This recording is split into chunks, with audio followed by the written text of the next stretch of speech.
Genesis 1, the creation of the world. In the beginning, God created the heavens and the earth. The earth was without form and void, and darkness was over the face of the deep, and the Spirit of God was hovering over the face of the waters. And God said, "Let there be light," and there was light. And God saw that the light was good, and God separated the light from the darkness. God called the light day, and the darkness he called night. And there was evening and there was morning, the first day. And God said, "Let there be an expanse in the midst of the waters, and let it separate the waters from the waters." And God made the expanse and separated the waters that were under the expanse from the waters that were above the expanse. And it was so. And God called the expanse heaven. And there was evening and there was morning, the second day. And God said, "Let the waters under the heavens be gathered together into one place, and let the dry land appear." And it was so. God called the dry land earth, and the waters that were gathered together he called seas. And God saw that it was good. And God said, "Let the earth sprout vegetation, plants yielding seed, and fruit trees bearing fruit in which is their seed, each according to its kind, on the earth." And it was so. The earth brought forth vegetation, plants yielding seed according to their own kinds, and trees bearing fruit in which is their seed, each according to its kind. And God saw that it was good. And there was evening and there was morning, the third day. And God said, "Let there be lights in the expanse of the heavens to separate the day from the night. And let them be for signs and for seasons and for days and years. And let them be lights in the expanse of the heavens to give light upon the earth." And it was so. And God made the two great lights, the greater light to rule the day, and the lesser light to rule the night, and the stars. And God set them in the expanse of the heavens to give light on the earth, to rule over the day and over the night, and to separate the light from the darkness. And God saw that it was good. And there was evening and there was morning, the fourth day. And God said, "Let the waters swarm with swarms of living creatures, and let birds fly above the earth across the expanse of the heavens." So God created the great sea creatures and every living creature that moves, with which the waters swarm, according to their kinds, and every winged bird according to its kind. And God saw that it was good. And God blessed them, saying, "Be fruitful and multiply, and fill the waters in the seas, and let birds multiply on the earth." And there was evening and there was morning, the fifth day. And God said, "Let the earth bring forth living creatures according to their kinds, livestock and creeping things, and beasts of the earth according to their kinds." And it was so. And God made the beasts of the earth according to their kinds, and the livestock according to their kinds, and everything that creeps on the ground according to its kind. And God saw that it was good.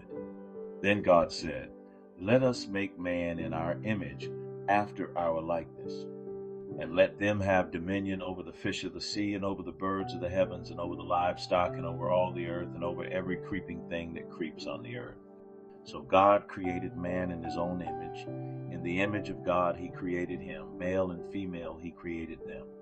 And God blessed them. And God said to them, "Be fruitful and multiply, and fill the earth and subdue it, and have dominion over the fish of the sea, and over the birds of the heavens, and over every living thing that moves on the earth." And God said, "Behold, I have given you every plant yielding seed that is on the face of all the earth, and every tree with seed in its fruit.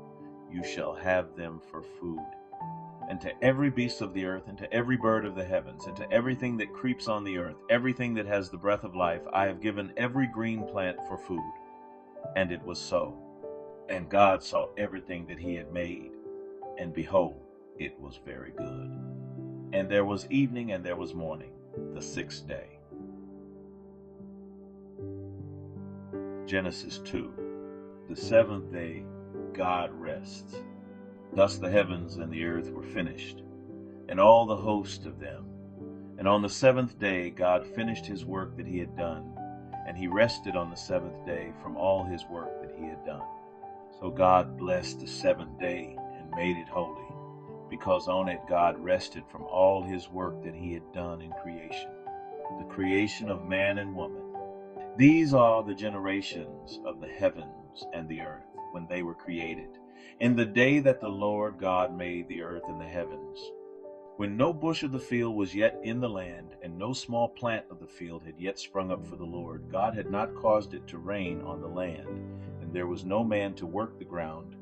And a mist was going up from the land, and was watering the whole face of the ground. Then the Lord God formed the man of dust from the ground, and breathed into his nostrils the breath of life. And the man became a living creature. And the Lord God planted a garden in Eden in the east, and there he put the man whom he had formed. And out of the ground the Lord God made to spring up every tree that is pleasant to the sight and good for food. The tree of life was in the midst of the garden, and the tree of the knowledge of good and evil. A river flowed out of Eden to water the garden, and there it divided and became 4 rivers. The name of the first is the Pishon.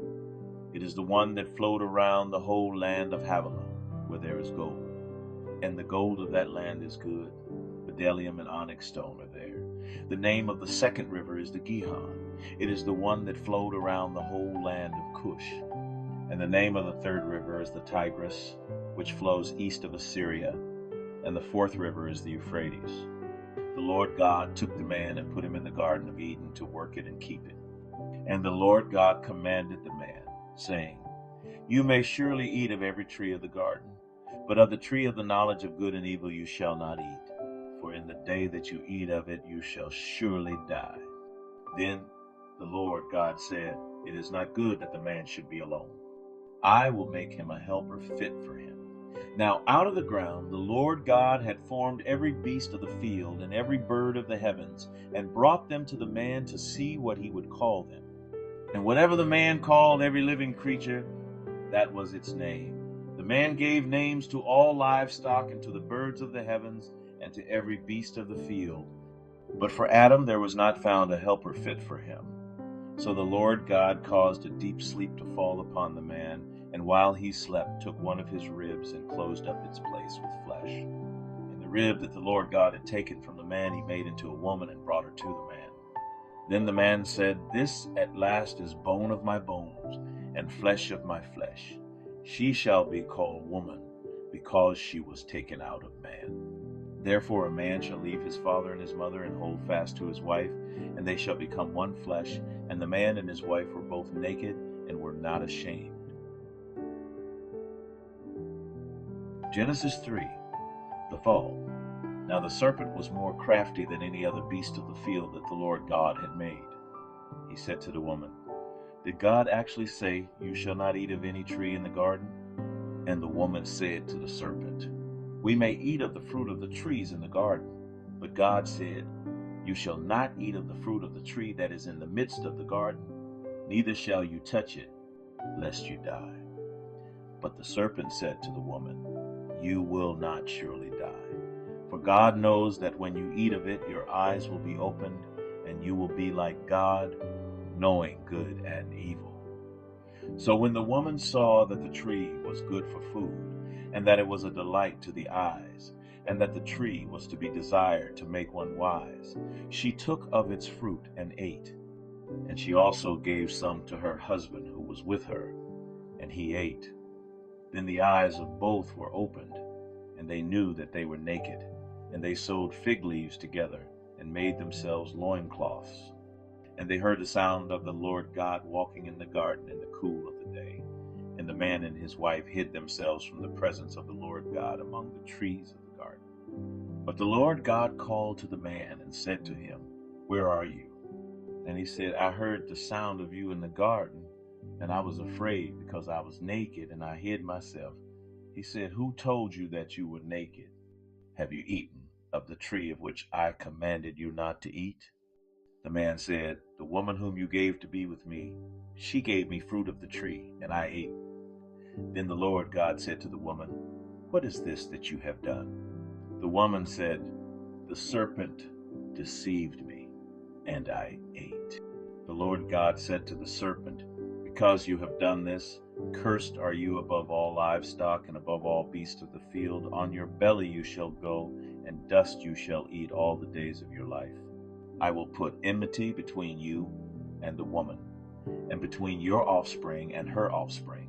He shall bruise your head, and you shall bruise his heel. To the woman he said, I will surely multiply your pain in childbearing. In pain you shall bring forth children. Your desire shall be for your husband, and he shall rule over you. And to Adam he said, because you have listened to the voice of your wife, and have eaten of the tree of which I commanded you, you shall not eat of it. Cursed is the ground because of you. In pain you shall eat of it all the days of your life. Thorns and thistles it shall bring forth for you, and you shall eat the plants of the field. By the sweat of your face you shall eat bread, till you return to the ground, for out of it you were taken. For you are dust, and to dust you shall return. The man called his wife's name Eve, because she was the mother of all living. And the Lord God made for Adam and for his wife garments of skins, and clothed them. Then the Lord God said, behold, the man has become like one of us in knowing good and evil. Now, lest he reach out his hand and take also of the tree of life and eat and live forever. Therefore the Lord God sent him out from the Garden of Eden to work the ground from which he was taken. He drove out the man, and at the east of the Garden of Eden he placed the cherubim and a flaming sword that turned every way to guard the way to the tree.